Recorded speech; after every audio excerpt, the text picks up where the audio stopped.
इस वीडियो में हम लोग हल करने वाले हैं प्रश्न संख्या 11 से। तो प्रश्न संख्या 11 में देखेंगे दिया हुआ कि निम्नलिखित गुणों का एक एक उदाहरण दीजिए। प्रश्न संख्या ए में दिया हुआ क्रम विनिमय नियम गुण, यानी कि क्रम विनिमय नियम गुण का हमें क्या करना, एक उदाहरण देना है।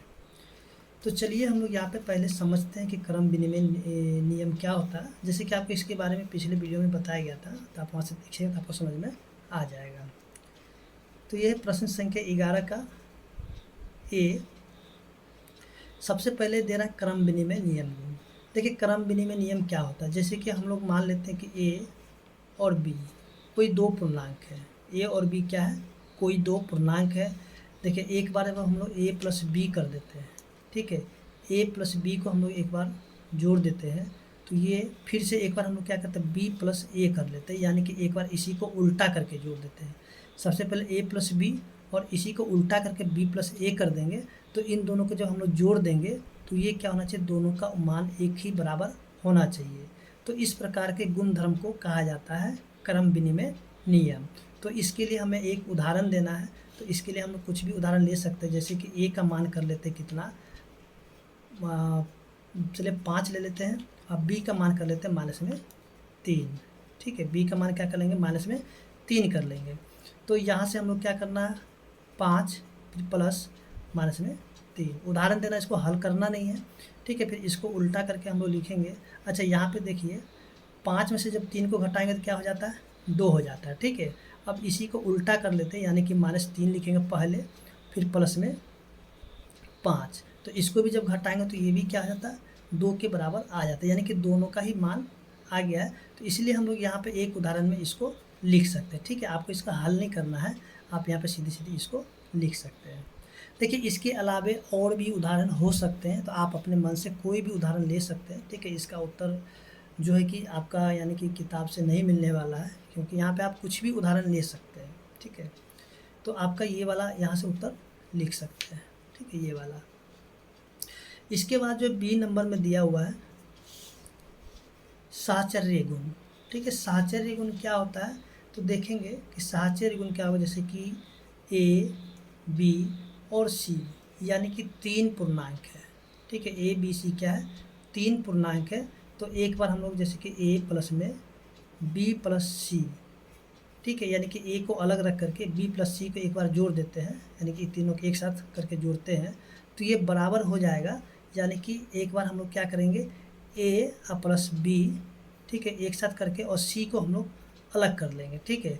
जब इन सभी को हम लोग रख करके अगर जोड़ देते हैं तो क्या होगा, दोनों का उत्तर एक ही जैसा आ जाएगा। तब ये क्या हो जाएगा, इस तरह के जो भी गुणधर्म होता है इसको हम लोग सहचरी या फिर क्या कहते हैं, इसको साहचर्य गुण, ठीक है। तो जैसे कि हम लोग यहाँ पे ए का मान कर लेते हैं कितना, माइनस में 6, बी का मान कर लेते हैं, चलिए यहाँ पे 4 कर लेते हैं, और सी का मान कर लेते हैं माइनस में 1, ठीक है। तो ए प्लस बी, चलिए यहाँ पे हम क्या, ये जो मान है ना इनको हम इसके ऊपर बैठा देंगे, यानी कि माइनस में 6 प्लस, इसके बाद हो जाएगा 4, चलिए यहाँ से 4 प्लस, और ये माइनस में 1, ठीक है। फिर से बराबर हो जाएगा, यानी इसको जब आप हल कीजिएगा कितना, -6 है, और 4 में से 1 घट गया था 3, और 6 में से -6 में से जब 3 को घटाएंगे तो हो जाएगा -3। इसका आंसर क्या हो जाएगा, -3 हो जाएगा, ठीक है। अब इधर वाले को यानी कि एक बार उल्टा करके हम लोग कर लेते हैं।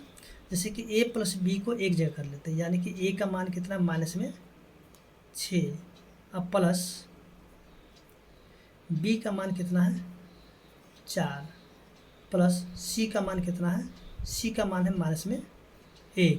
देखिए यहाँ से -6 में जब 4 को घटाएंगे तो क्या बचेगा, -2, और -2 में जब -1 को जोड़ देंगे तो यहाँ पे हो जाता है -3, यानी कि यहाँ पे देखिए दोनों का उत्तर एक ही जैसा आ गया। तो इस प्रकार के जो भी गुणधर्म होगा तो हम लोग इसको कहेंगे साहचर्य या फिर सहचर्य, ठीक है।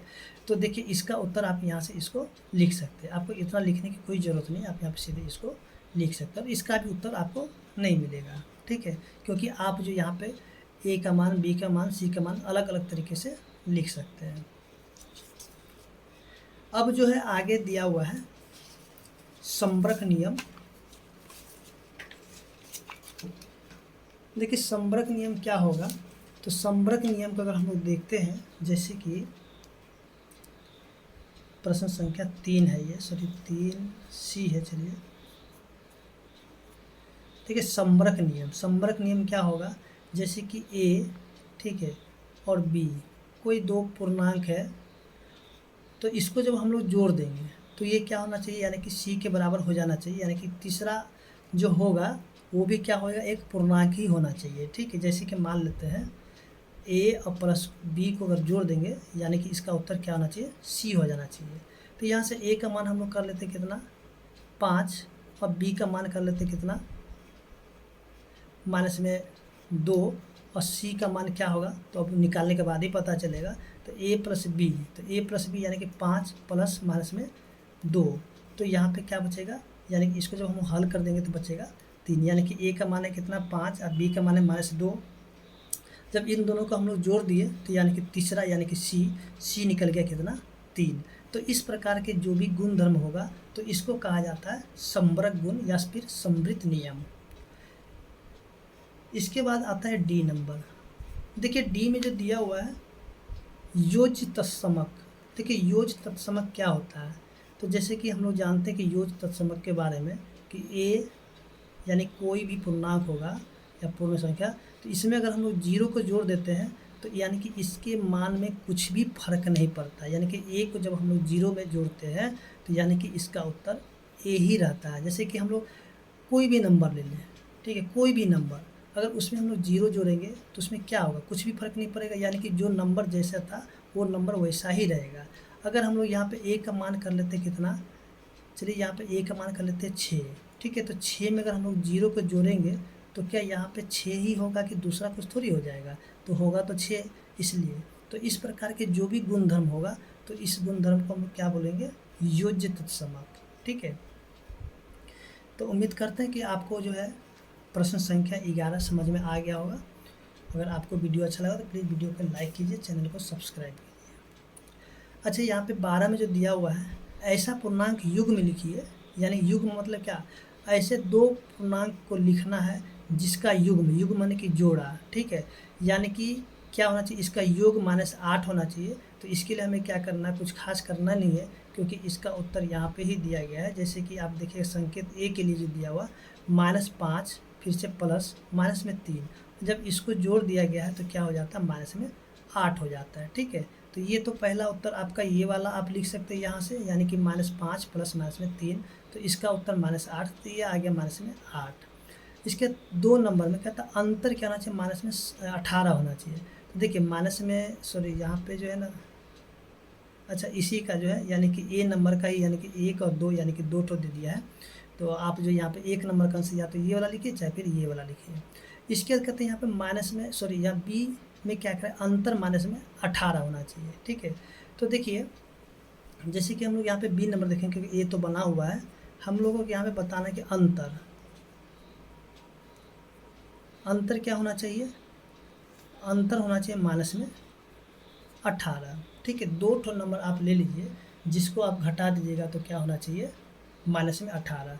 तो हम लोग यहाँ पे क्या करते हैं कि इसको जो है ना एक ले लेते हैं माइनस में 20, सॉरी माइनस, अच्छा एक -20 ले लेते हैं, -20 थोड़ा सा यहाँ पे, अच्छा एक काम करते हैं -20 नहीं, इसको प्लस में 20 ले लेते हैं। ठीक है, और एक ले लेते हैं क्या, 2। ठीक है, अगर 20 में से हम लोग 2 को घटा देते क्या आ जाता है, यानी कि सॉरी यहाँ पे थोड़ा सा, यहाँ पे चलिए ये -2 हो जाएगा। ठीक है, -2 और ये प्लस में 2, तो -2 और प्लस में 2, तो इसको जब हम लोग घटा देते हैं कितना हो जाता है ये, अच्छा एक नहीं, थोड़ा मिस्टेक हो रहा है इसका। तो यहाँ पे आप लोग क्या कर सकते हैं कि एक आप ले लीजिएगा 2 और दूसरा ले लीजिएगा 20। ठीक है, तो 2 में से हम लोग 20 को घटा देते हैं तो क्या आ जाता है, माइनस में 18। ठीक है, ये थोड़ा गलत हो जाएगा। इसके बाद जो इसका C नंबर कहता है कि योग 0 होना चाहिए, योग क्या होना चाहिए, 0। तो इसके लिए हम लोग क्या करेंगे, यानी कि C के लिए यहाँ से हम लोग लिखते हैं, एक देखिए -8, ठीक है, एक ले लेते हैं प्लस में 8, तो 8 -8 में जब +8 को जोड़ देंगे तो ये क्या होगा, 0 हो जाएगा। ठीक है, तो यहाँ पे 2 पूर्णांक भी होगा, इसको हम लोग जोड़ दिए तो 0 के बराबर हो गया। तो इस तरीके से जो प्रश्न संख्या 12 है वो हल हो चुका है। उम्मीद करते हैं कि आपको समझ में आ गया होगा।